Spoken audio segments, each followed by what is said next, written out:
YouTube, what's up? Matt here from Hoopsology Podcast checking in. We've got a lot to talk about in this video, so let's get to it.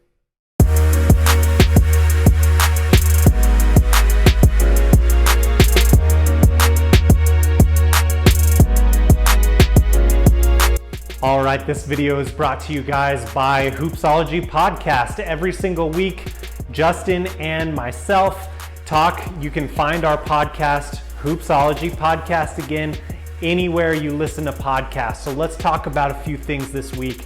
We had Morant announced today as the NBA Rookie of the Year. I don't think there's any controversy in this. I think this is what people were expecting.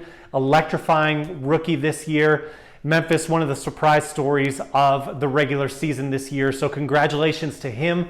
Looking forward to watching him play more and more as he develops into a point guard and a leader of this Grizzlies team. I think the only controversy in the Rookie of the Year voting in the top three that wasn't really discussed was that Zion was in the top three. Now, I know he meets the eyeball test, and had he played a full season, he probably would have been Rookie of the Year with all the hype around him and the numbers he would have put up.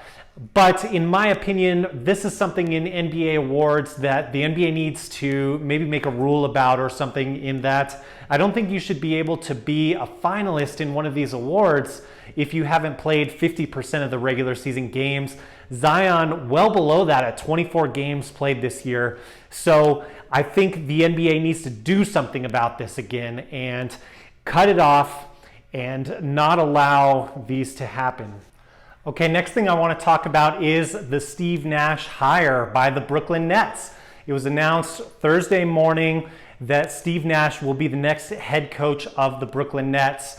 I think this is a smart hire. I think if you're going to hire former players with no coaching experience to be head coaches, you want that player to be a point guard. And I think it's a little overblown that Steve Nash has no head coaching experience. Yes, it's true, he has not coached a team through a basketball season, but I think he saw a lot as a consultant in 2017 and 2018 for the Warriors.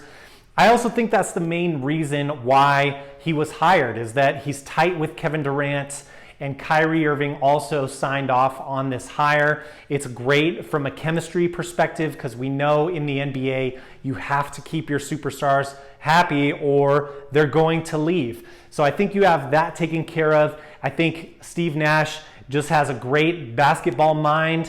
He ran one of the most innovative offenses in NBA history, but especially in the early 2000s. He won those back-to-back MVPs in the era of Tim Duncan, LeBron James, and Kobe Bryant. So very accomplished as a basketball player. Obviously, you all knew that. Third all-time in career assists. Interestingly enough, one assist more than Mark Jackson, who was also mentioned as a candidate. Yes, there was a lot of Twitter outrage over this hire. There was outrage from Stephen A. Smith on ESPN. You can check that out if you want to see his take. Personally, I'm not buying the outrage. I think this is a smart hire, but let me know if you think differently, if you think another candidate would have been better. All right, final topic I want to cover, because Justin and I did not get a chance to cover these matchups in our last episode, which you can check out from this past Sunday.